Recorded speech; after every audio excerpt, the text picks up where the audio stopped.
We were discussing the British administrative system during the last lecture, and we continue with that. Last time we had seen and looked at a great number of reports which came out during the 19th and 20th centuries, and how, based on their recommendations, a number of changes did come about in the British administrative system. We found that the patronage system was thrown open. It became a competitive system. We found that the Civil Service Commission was established. We also found that there was this very, very important focus on training, and a number of training institutes, including the Civil Service College and the Administrative Staff College at Henley-on-Thames came up.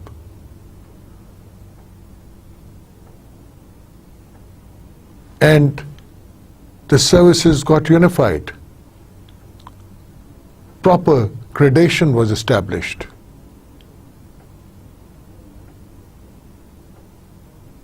And promotion systems were defined and refined.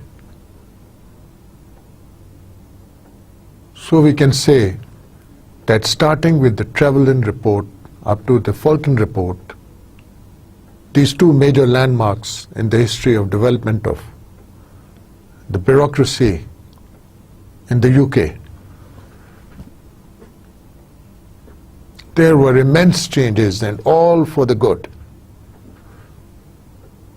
And even after that,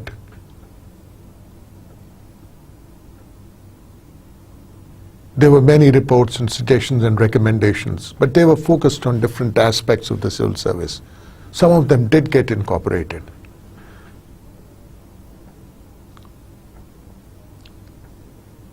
And as far as the control of the civil service was concerned, we see that starting with the Treasury and then an Office of Personnel Management, finally we have this powerful ministry, a department headed by a minister for the civil service, who is directly reporting to the Prime Minister of the country. So we cannot say that enough importance is not being attached to the civil service in the UK. And as a matter of fact, the bureaucracies, the responsiveness,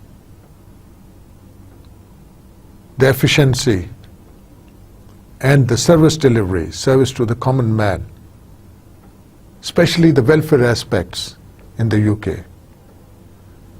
As a result of these reforms and the importance of the office of the civil service,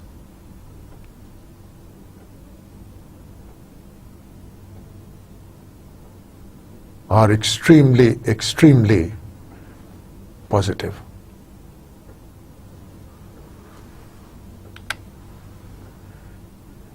Today we'll look at the relief mechanism provided for civil servants within the administrative system and outside it. There's this concept of Whitley councils in the UK. UK has the institution of Whitley councils for the purpose of negotiation and settlement of disputes on service conditions between employer, state, that is the state, and the employee, that is the staff. These actually started off with the purpose of negotiation in the private sector between stakeholders, but then got introduced in the administrative matters also. What are the objectives of the Whitley Councils? They provide a machinery for discussion and ventilation of grievances related to service conditions of the staff. So it's macro. We do not have good service conditions. In Pakistan, it could be very bad accommodation. That is, the office, or no air conditioning.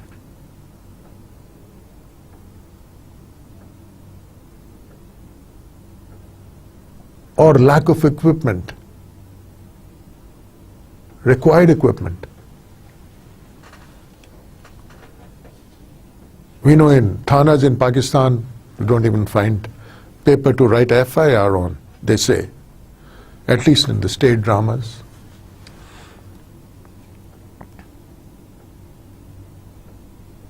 So better service conditions could include monetary also, monetary aspects also.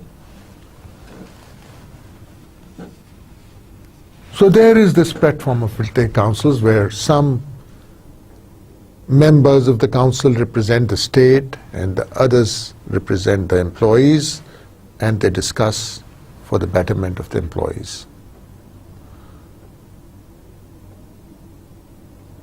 And this naturally provides for a platform where you can really get maximum cooperation, optimize the cooperation available between state and the civil servant. It also brings together the experience and viewpoints of administrative and clerical service in solving problems. We'll see this actually is because of its compositions, as we'll see later. Very important. It aims to encourage further education and training of civil servants in higher administration and organization. So, we have this platform, not the department, not a training institute, but a council which wants to improve the lot of the civil servant by training them in the right manner. ये council हमारे पास है एक, जिसका काम ही यही है. ये भी काम है कि उसने सिविल सर्वेंट्स की ट्रेनिंग एस्पेक्ट्स को लुक आफ्टर के लिए सजेशंस देने कि जी ये साहब इस लेवल पे काम कर रहे हैं और इस नोवियत के इस लेवल के बहुत लोग हैं और उनको आगे चलना है, तो वो क्या तरीकाकार होगा, किस किस्म की ट्रेनिंग होनी चाहिए. तो it can make recommendations, train them. Then improving office machinery and organization and providing opportunities for the maximum consideration of suggestions made by the staff. वो हमने पहले बात की थी मशीनरी की, न्यू टेक्नोलॉजी और वो सब कुछ चाहिए होगा, नहीं है ऑफिस में आपके, आप जाके यहाँ शोर मचाते हो विटली काउंसिल में. लेकिन जो आप सजेशंस देते हैं from time to time improvement के, क्या मैनेजमेंट उन पर कान धरती है? If not, then you have this platform which is providing you an opportunity to get your suggestions considered. But of course they have to be for the good of the organization or the good of the employees.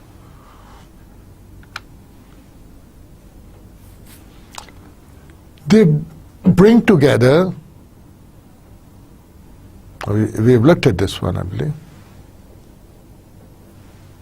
and the last one, It may even propose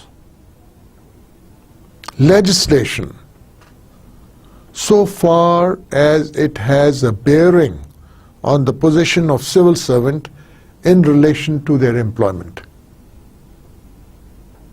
And not just recommendations to the organization or a decision handed down to an organization, but higher level, overall legislation.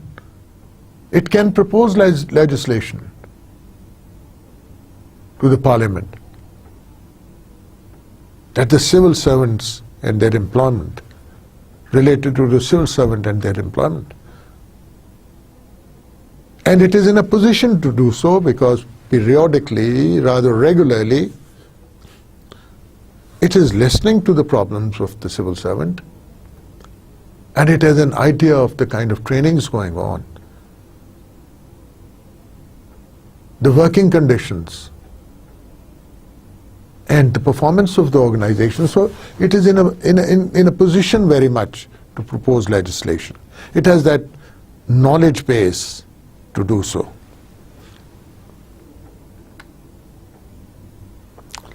So the Whitley councils play a very important part in providing a forum, a macro forum we would say. It's not a tribunal or a court, but a macro forum on which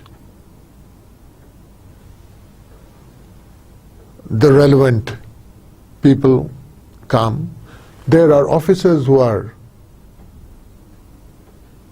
representing the state, and there are officials, lower employees, who represent the employees on these councils. So this is a very different kind of a forum, and something similar is not available in other bureaucracies or countries, because this is not a not strictly a bargaining or a negotiating forum, and it is not a quasi-judicial forum or a tribunal or a court which is providing you redressal or listening to your appeals and service matters.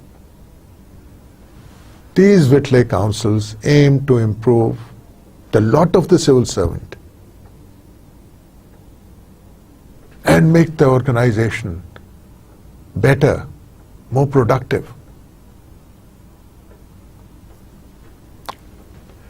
After having dealt with the different aspects of the bureaucracy and the civil servants, their induction, their training, their promotion, their pay packages, their terms of services, and this peculiar phenomena of Whitley councils, we now come to the budgeting aspect of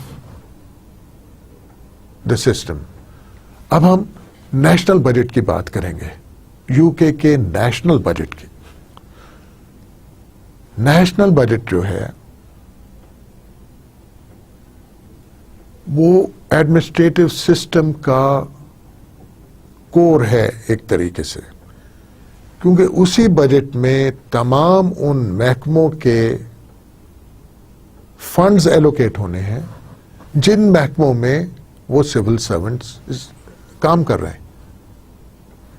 तो ये national point of view से भी बहुत important है, और administrative system और civil servants के point of view से भी बहुत इंपॉर्टेंट है.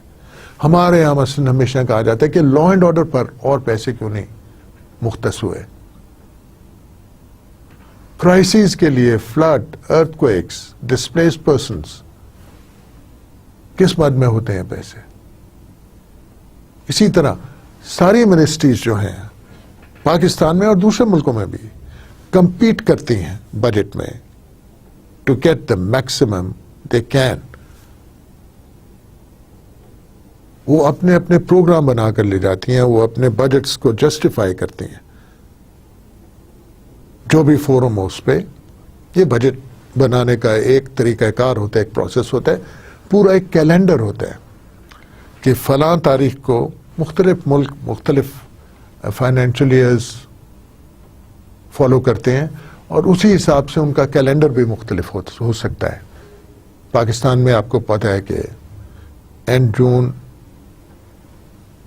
To July of next year आपका बजट का फाइनेंशियल ईयर होता है।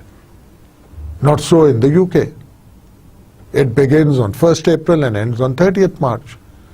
तो इसीलिए जो बजट कैलेंडर होता है जिसमें बेसिकली 4-5 कंपोनेंट्स होते हैं कि महकमों ने अपनी बजट्स की रिक्वायरमेंट्स बतानी हैं एक ख़ास फोरम पे, जिनको आप बजट एस्टिमेट्स भी कह सकते हैं, और वो फिर उन्हें जस्टिफाई करनी पड़ती हैं। और फिर बजटिंग की कई टेक्निक्स हैं, एक जो इस्तेमाल की जाती है वो जीरो बजट बेसिस है, जीरो बजटिंग टेक्निक है। तो आपने ख़ास किस्म की टेक्निक्स यूज़ करके बजटिंग करनी है और उस बजटिंग को जो आप एक्सपेंडिचर करना चाहते हैं उसके जो एस्टिमेट्स हैं उनको बजट एस्टिमेट्स कहा जाता है, उनकी जस्टिफिकेशंस करनी होती है। This is the first part of the calendar of the budget calendar. उसके बाद there is a central agency जिसको ये मौसूल होते हैं और वही जस्टिफिकेशन मांगती है और फिर वो कंसोलिडेट करती है, वो फिर बजट को कंसोलिडेट करती है। और ट्रेजरी यूके में वो सेंट्रल एजेंसी है जो बजटरी मैटर्स को लुक आफ्टर करती है और कंसोलिडेट करती है इन तमाम को, रिक्वायरमेंट्स जो मुख्तलिफ डिपार्टमेंट्स ने भेजी हैं। और हमारे यहाँ फाइनेंस डिवीजन है। फाइनेंस डिवीजन को तमाम डिपार्टमेंट्स, चाहे ministry of water and power हो, चाहे मिनिस्ट्री ऑफ कॉमर्स हो, चाहे मिनिस्ट्री ऑफ सोशल वेलफेयर हो, ये तमाम मिनिस्ट्रीज अपनी अपनी रिक्वायरमेंट्स भेज देती हैं और फिर एक पीरियड होता है जिसके दौरान इनको डेट्स दी जाती है, वो जस्टिफाई करते हैं फाइनेंस डिवीजन को। अब हमारे यहाँ जो है सिंगल बजट सिस्टम नहीं है, हमारे यहाँ कंपार्टमेंटलाइज्ड आप कह सकते हैं बजट सिस्टम है। लेकिन ब्रिटेन में और हमने अमेरिका में, यूएस में भी देखा, the budget system is a single budget system. Both the systems have their pros and cons. In case of UK, preparation of budgetary estimate begins by all departments in first week of October.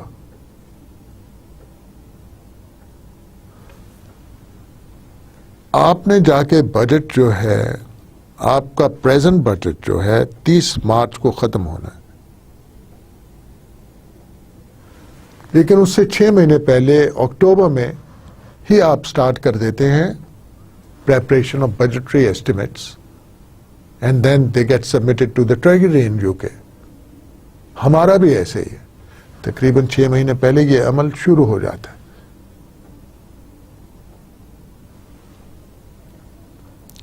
क्योंकि आगे कई processes इसमें involve हैं।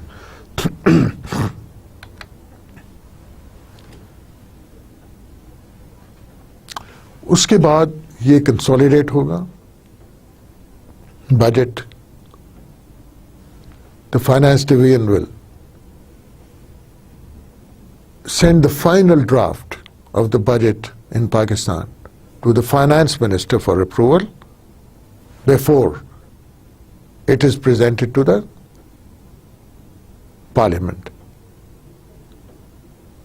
तो हमारे यहाँ budget finance minister present करता है and we all know that it's sometime in early June that the budget is presented, because the previous budget would be expiring on the 30th of June. From 1st July you would need the cover of the new budget to be able to do any expenditure.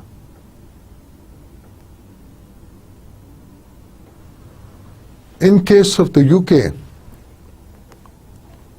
the Chancellor of Exchequer presents the budget to the House of Commons in the middle of February. अब आप देखिएगा, middle of February में budget जो है पेश कर दिया गया, क्योंकि मार्च में जाके ये सारा खत्म हो जाना है सिलसिला।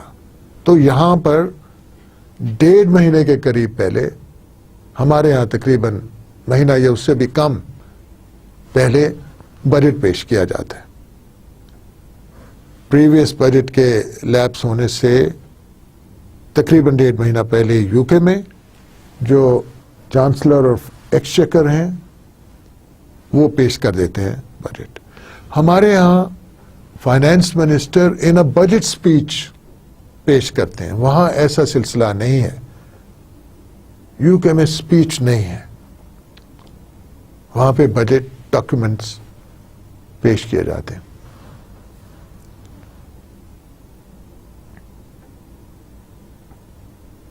अच्छा, अब हमने पहले भी देखा था कि कमिटीज बनी होती हैं आगे, फाइनेंस कमिटीज जो बजट एक्सपेंडिचर वगैरह को एग्जामिन करती हैं। नाउ in case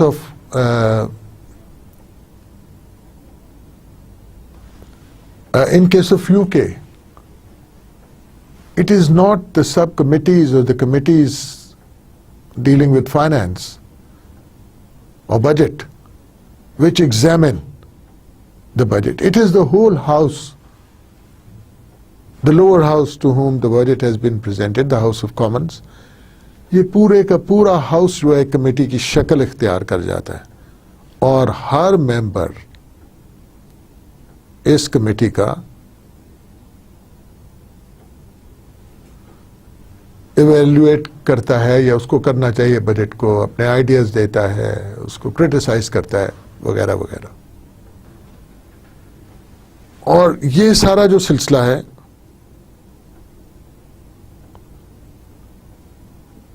डिबेट्स का, स्पीचेस का, ये सारा सिलसिला हाउस ऑफ कॉमन्स में ही रहता है। तो हाउस ऑफ लॉर्ड्स का, हायर हाउस का, उसमें कोई दखल नहीं। बजट की अप्रूवल में हाउस ऑफ लॉर्ड्स का कोई खास अमल दखल नहीं है। But in our case both the houses may be introduced in the lower house in the National Assembly, but both the houses examine it. And same is the case in United States. So this is where we differ from our colonial masters as far as the role of the upper house in budgetary decision making is concerned. Hardly any role.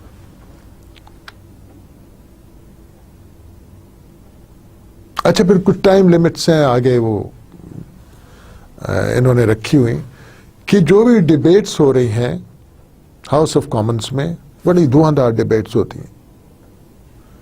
26 दिनों में 26 days is the maximum period allowed for these debates. You have to conclude these debates within 26 days.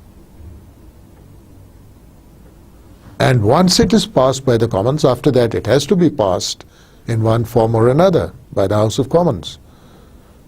Another 30 days are required for different kinds of processing till the budget goes finally for assent to the Queen. Now, very interesting, and I can recall that there was some confusion during the last budget about whether you can start collecting the new taxes immediately once the budget has been introduced or when it is passed. This happened in Pakistan, I believe, last year.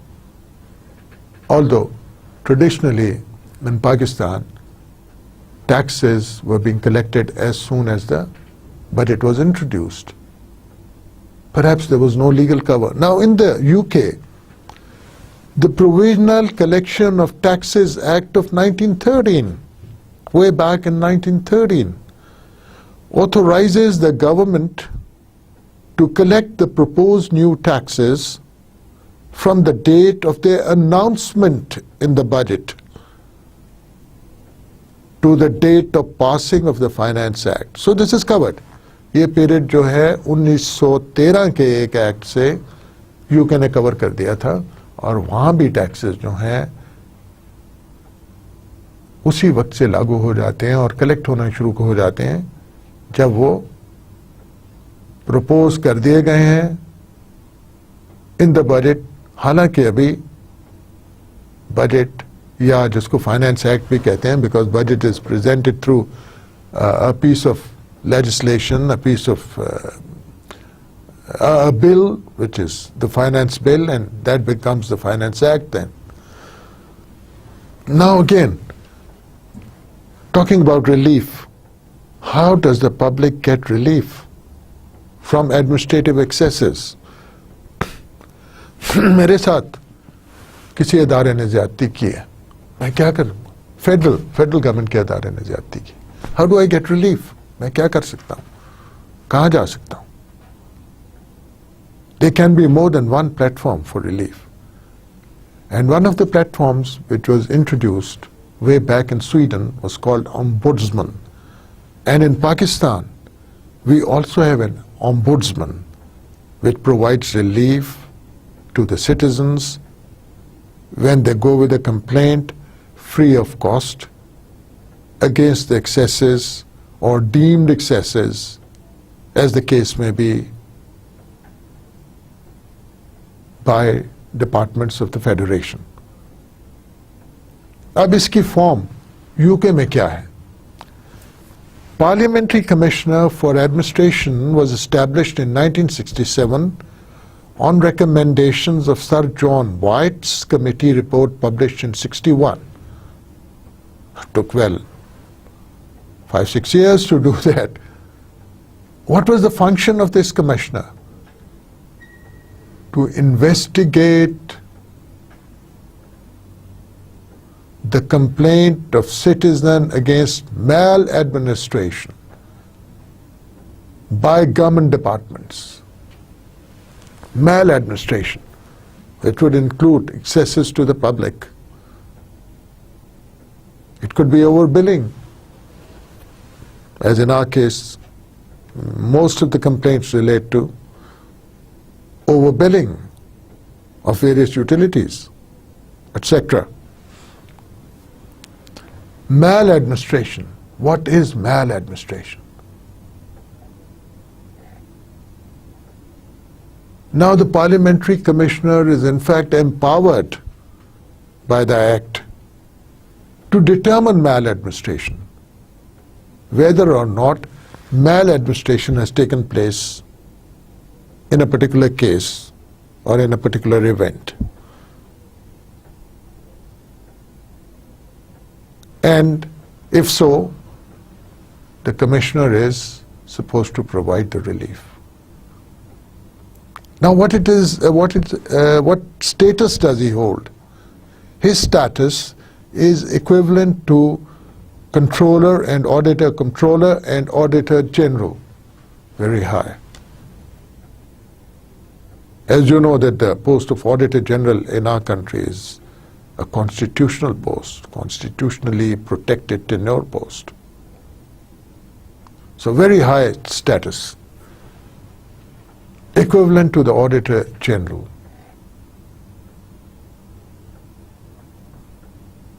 But there's a small catch here and a difference between what we do here and what happens in UK. Here you can lodge a complaint directly to the Ombudsman on a piece of paper as a citizen. But in UK, the MP or the Member of Parliament filter exists.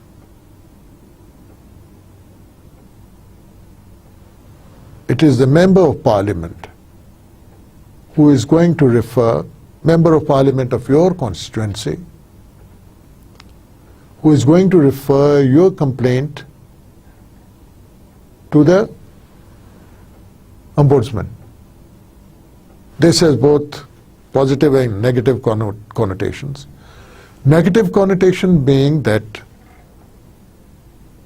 if you are from a party to which the MP does not belong, then maybe he won't take much care of your complaint, even if it is genuine. And the positive connotation is that frivolous complaints through the scrutiny by the MP or the MP filter may get eliminated. And so the workload on the ombudsman would be much less. In Pakistan, it is not so. And there is a lot of load, the workload on the Pakistani ombudsman and the provincial ombudsmans is immense. But we do know if there was some mechanism of filter, it would very much, I'm quite sure of it, get politicized. And an MP would perhaps never, ever forward the complaint of a citizen who is or who he deems to have been his political opponent or who has not supported him during the election process. So there are some restrictions also on the powers of and the jurisdiction of the commissioner. What are those?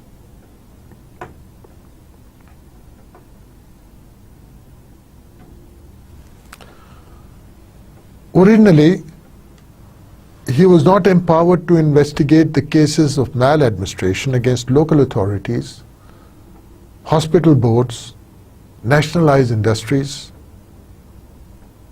police, civil service and armed forces. लेकिन वक्त के साथ साथ ये बदलता गया.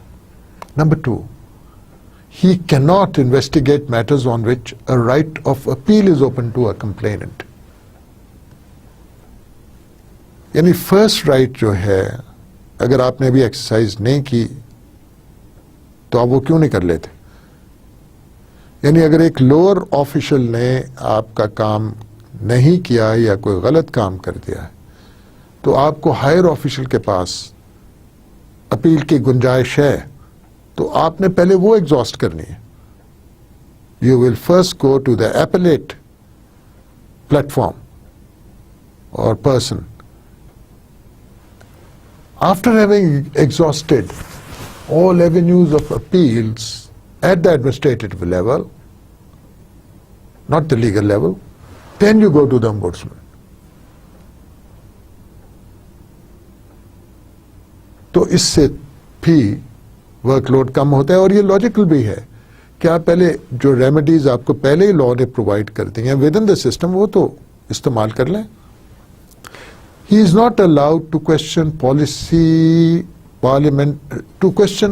parliamentary policies.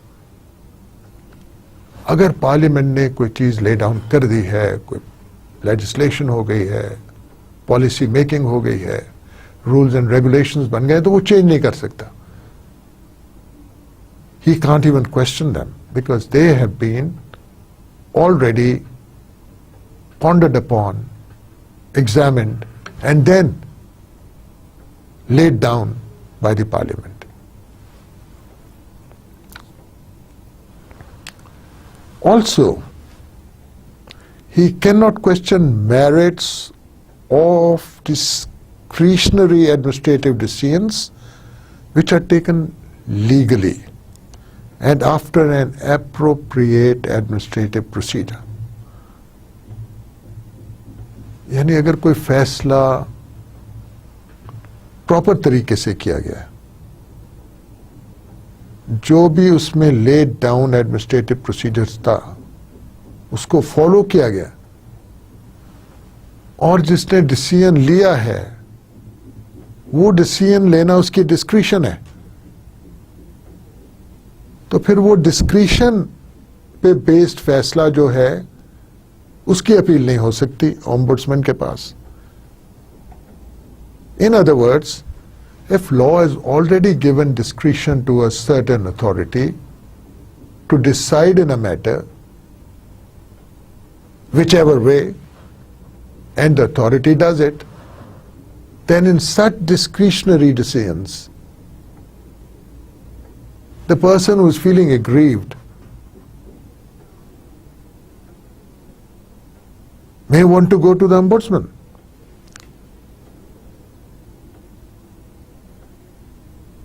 But the ombudsman has a restriction on hearing such appeals. Such an appeal may not be entertained.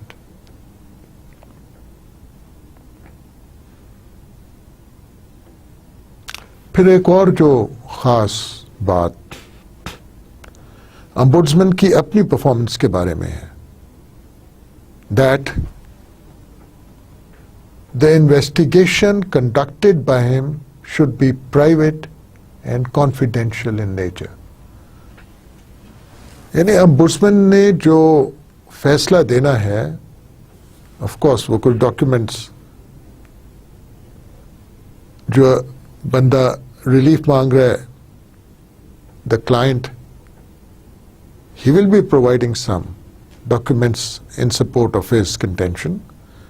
Similarly, the department which has been challenged, whose decision has been challenged, or who is being accused of maladministration, will try to support its own decision or action through documents and facts and figures. On top of that, the ombudsman may want to get some further investigation carried out. So that investigation may be of a fairly personal nature, could be of a personal nature, as far as the client is concerned. So in such cases, it is incumbent upon the parliamentary commissioner, whom I have been calling the ombudsman, to do so confidentially. यानी parliamentary commissioner साहब ने openly नहीं, secretly, confidentiality अपने तौर पर जो investigations करानी, उनका इल्म दूसरों को नहीं होना चाहिए. और पार्लियामेंट्री कमिश्नर साहब जो हैं, वो ऐसी कोई लेजिस्लेशन भी नहीं प्रपोज कर सकते जो कि अफेक्ट करे किसी भी सिविल सर्वेंट की पोजीशन, उसकी एम्प्लॉयमेंट के ज़िमन में. He can not propose legislation so far as it has a bearing on the position of a civil servant in relation to their employment. यानी वो ये लेजिस्लेशन नहीं प्रपोज कर सकता कि इस कैटेगरी ऑफ सिविल सर्वेंट्स की पे जो है उसको 30% बढ़ा दिया जाए. No, this is affecting the position, the status, the emoluments, the remuneration of the civil servant.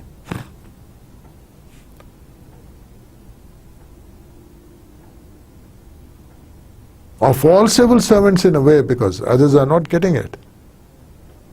So, no such legislation can be proposed by him, because he does not have the expertise or the knowledge, nor is it within his ambit to meddle in this aspect, in such aspects of conditions of employment of civil servants.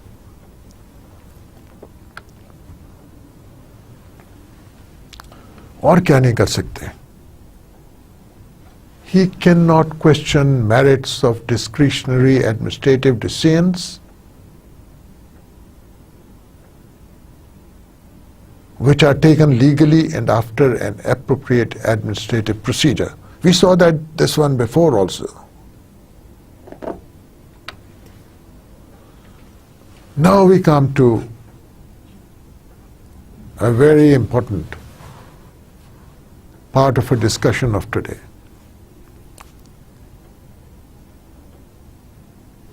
हमने UK का local government system अब study करना है, हमने US का local government का system study किया, हमें पाकिस्तान के लोकल गवर्नमेंट सिस्टम का कुछ ना कुछ अंदाजा है.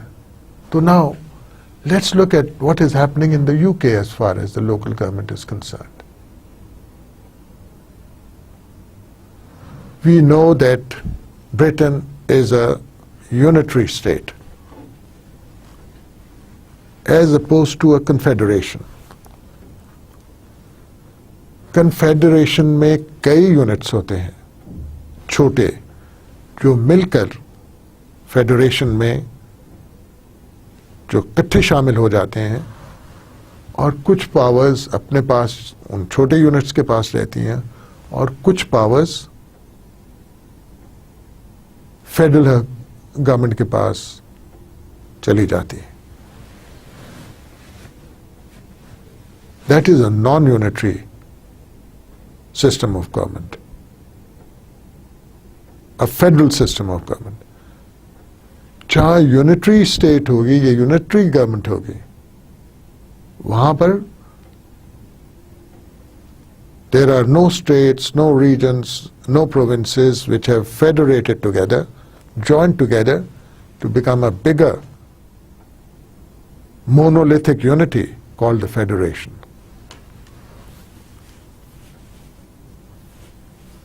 तो ऐसे हालात में तमाम की तमाम जो पावर्स होती हैं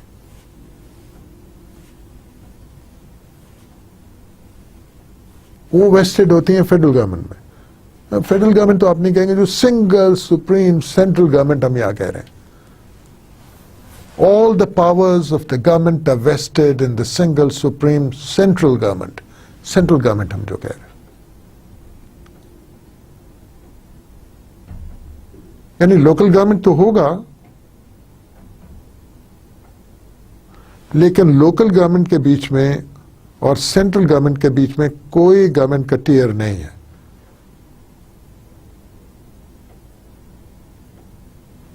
So this is also how the local government of Pakistan and the local government of the US and the local government of UK differ. हमने देखा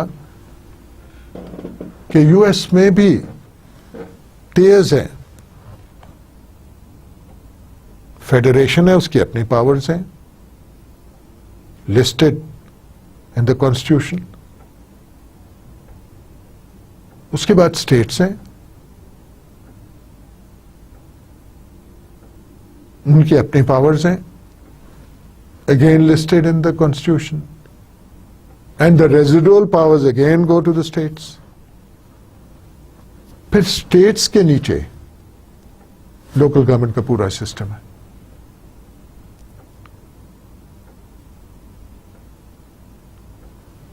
यानी वहां 3 किस्म के एडमिनिस्ट्रेटिव ऑफिसर्स भी काम करते हैं. Federal government employees, state employees and then the local government employees. Although we saw that most officials at the local government level are elected, but quite a few of them are appointed too in the United States. In Pakistan, again, the constitution has separate schedules of the functions and powers of the federal government and of the provincial governments. And then there are residuary powers which vest in the provincial governments. And then at the grassroots level, below the provincial level, there is the local government, which, as we know, we have the union councils, the tehsils and the districts and so on. Different platforms, municipalities.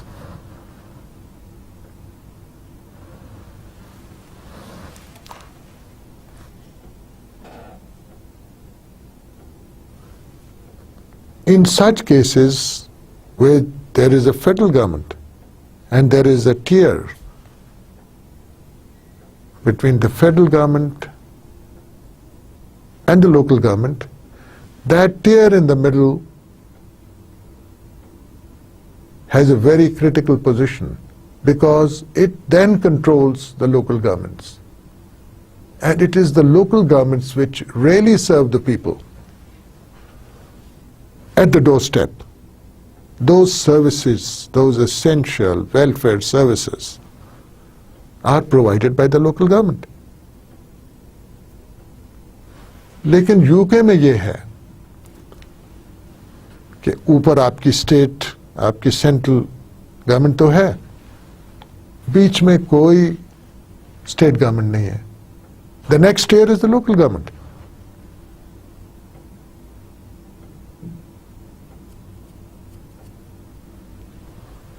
So the state deals directly with the local government. Unlike Pakistan or the US, as we have seen. Although our system of democracy, the parliamentary system of democracy in the UK and Pakistan is similar in more than one way, in many ways. इसीलिए UK में sweeping powers हैं central government के पास to create or abolish the units of local government for administrative convenience. जब भी central government ये feel करती है कि ऐसे वजूहात हैं कि और लोकल गवर्नमेंट के प्लेटफॉर्म्स की बॉडीज की ऑर्गेनाइजेशंस क्रिएट करनी है तो वो कर सकते हैं, और अगर वो पुरानी बॉडीज को अबॉलिश करना चाहे तो वो भी कर सकती है. Sweeping powers over the local government. That makes the performance and the nature of local governments very different in the UK as compared to Pakistan. So these units are deriving their authority from where? The local government units? From the central government. तमाम authority जो इन्हें मिल रही है या delegate हो रही है वो आ रही है directly central government से. आपने देखा था कि पिछले दिनों में जब डेलीगेशन का सिलसिला हमारे मुल्क में शुरू हुआ तो there was this delegation from the federal government to the provincial government. More than about a dozen subjects, functions were transferred from the tier of the federal government to the provincial government. And then there was to be some more higher to lower devolution. The local governments were supposed to be given some of the powers which originally vested in the provincial governments. But most of these powers have still not been handed down to the local bodies. There has been that MPA, local government tussle in our country.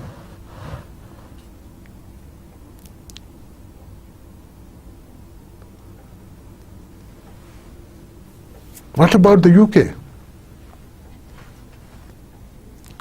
They say it got a very good system of local government.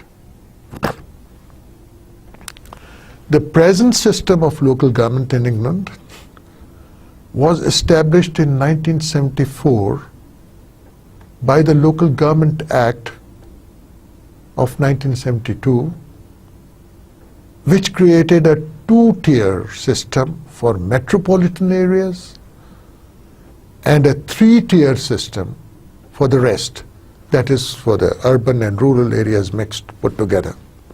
तो गोया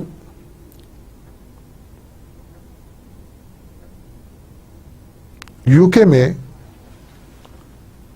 74 में जो changes आए, उन्होंने पुराने system को abolish कर दिया और नया सिस्टम जो क्रिएट किया उसमें 2 लेवल थे, 2 सिस्टम थे।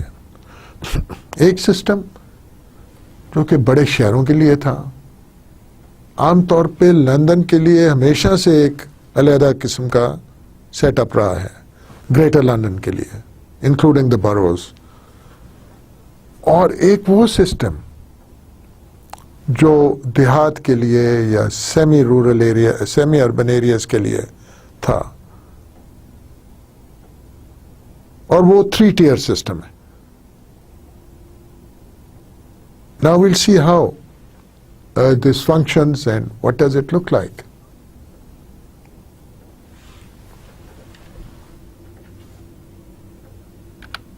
Here we are.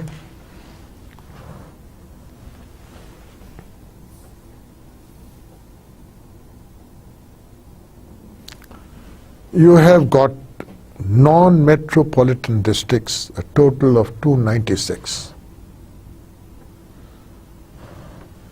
In the metropolitan or the urban areas, you have got a 2-tier system, where on the top it says conurbations,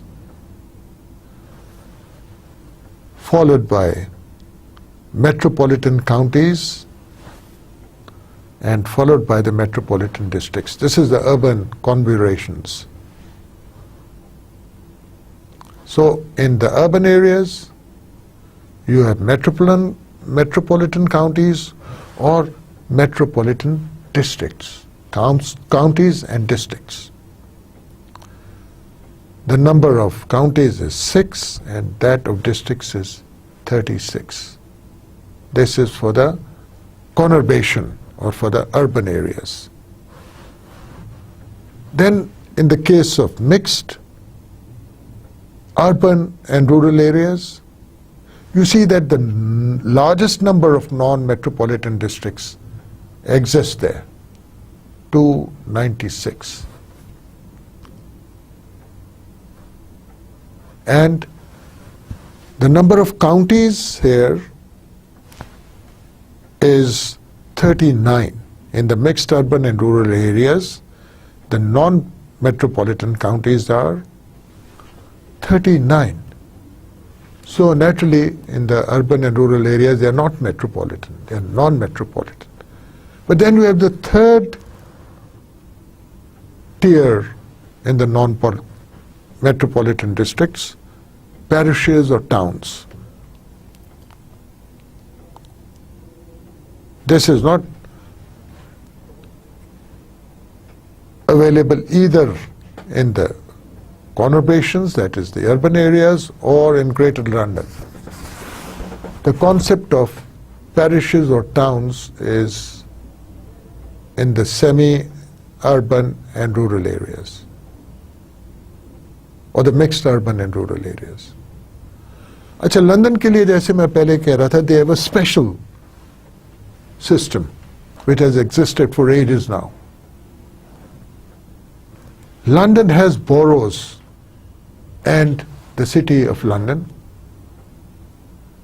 There are 32 boroughs in London. Okay. Now what about these organizations? What are their features? The boroughs, the counties, the districts, be they metropolitan or non-metropolitan. Let us have a look at the features. All these councils are they have councils which are the real governing bodies enjoying both executive and legislative powers. Very interesting. That a council is exercising both the powers. Immense power. Enabling power, this enables them to do a lot. They can legislate, make laws, rules, and also get them implemented. They're the executive too. And the term of election for these members is a period of 4 years. Good enough. The President of the United States is elected for a 4-year term. Now, depending on the population and other factors, the councils of these counties or districts or boroughs may be from 40 to 100. But when we come down to the parishes, small ones, small towns, they may have like 4 to 5 members. And some parishes, the small parishes, may not have councils at all. तो ये जो councils हैं बहुत powerful हैं और सिवाय parishes के और parishes में भी हैं तमाम local body setup जो है जो जितने भी organization है local bodies की यूके में तमाम की तमाम में councils हैं जो बहुत ही निहायत ही powerful है और वही उनको चलाती और वो इलेक्टेड काउंसिल्स हैं 4 साल के लिए और अगर आप पैरिशेस को निकाल दें तो उनकी मेंबरशिप भी काफी है 40 से 100 तक मेंबर हो सकते हैं large powerful councils in the counties and districts.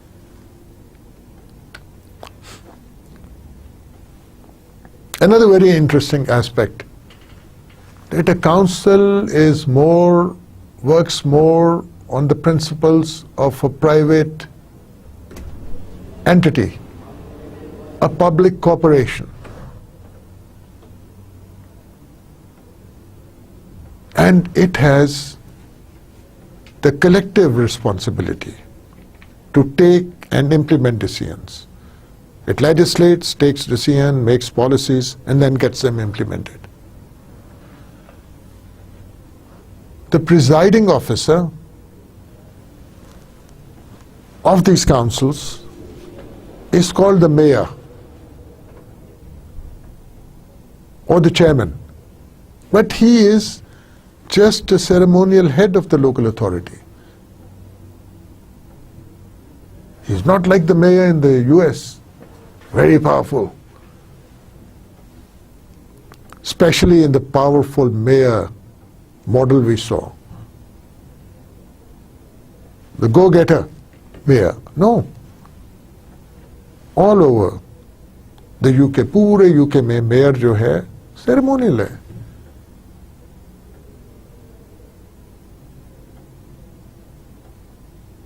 Just the titular head of that council.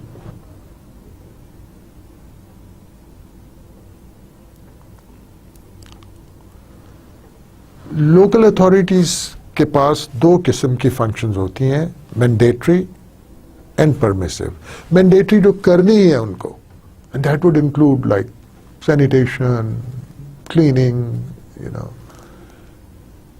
taking care of stray dogs for example but then permissive they're permitted to do other things development building a sports stadium maybe. So there are these 2 categories of those functions. Number 1, those which have to be compulsorily carried out, and they generally refer to public welfare, and permissive, additional, which they may want to do to get credit for it, to give a boost to their area. They could be of economic nature.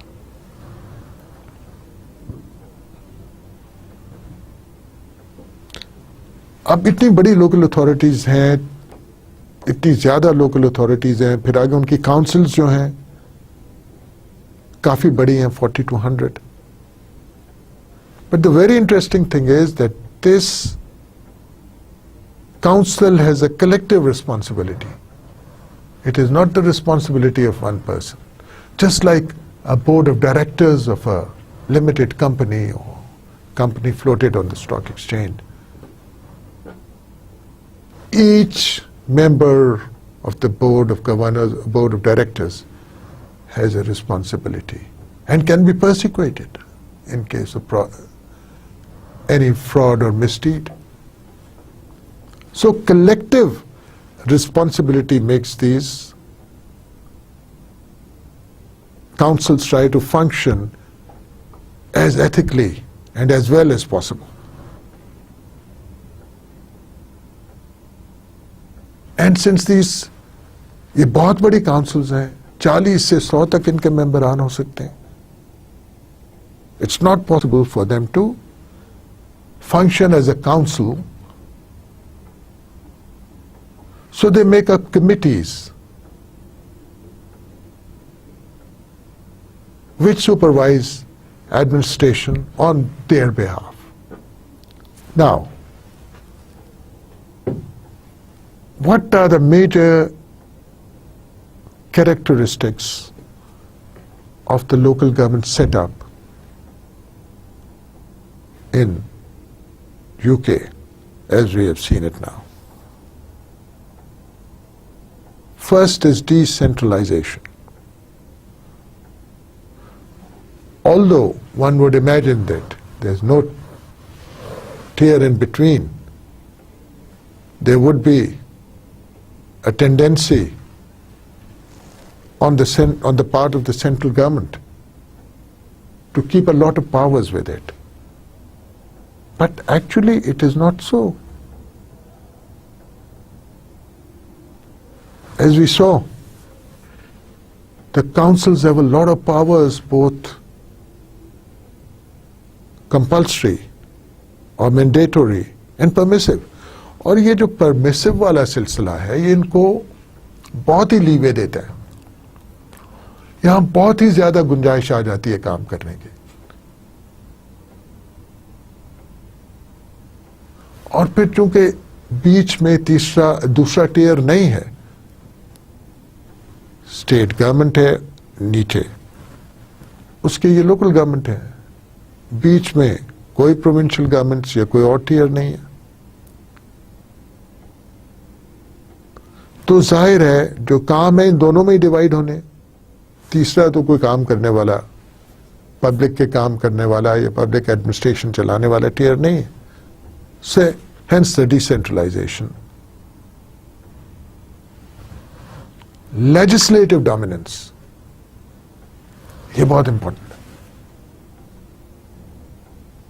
They just are not implementers, not just executives. They are also legislators. They make their own laws. And they can make laws on a number of subjects. ऐसा पाकिस्तान में नहीं है, ऐसा US में नहीं है. UK में local bodies का लेजिस्लेटिव डोमिनेंस है. जाहिर है वो तीसरा टियर भी नहीं है, दरमियान में कोई लॉज वहां से भी नहीं आ रहे. So they have a free hand to make laws. And they got a lot of subjects available to them to make laws. And we studied the committee system, another characteristic. The council is there, and then it forms those committees. And since the council is collectively responsible for its acts and deeds, the committees it makes had better be careful and perform well. So this committee system is a characteristic of the local government which ensures good governance. Multi-purpose activity, we already saw there were two ways, any mandatory bhi hai or permissive bhi hai. So a lot of activity going on. Councils trying to upgrade districts, councils trying to make their own area more of an industrial hub. So this immense amount of activity also, especially when you are doing a lot for the public, gives you a good name and makes the public look towards you for more and more, for more welfare measures, for more developmental measures. और आखिरी characteristics जो impress करता है UK की local government का है the voluntary citizen participation. There is this sentiment in the people of the UK, and perhaps that is due to this decentralized local government system, that they want to participate in citizen-oriented projects, in welfare, in social projects. So we see that there is an immense amount of, and this is unpaid, there is this immense amount of voluntary citizen participation in the projects being carried out by the local government organizations and bodies. Thank you.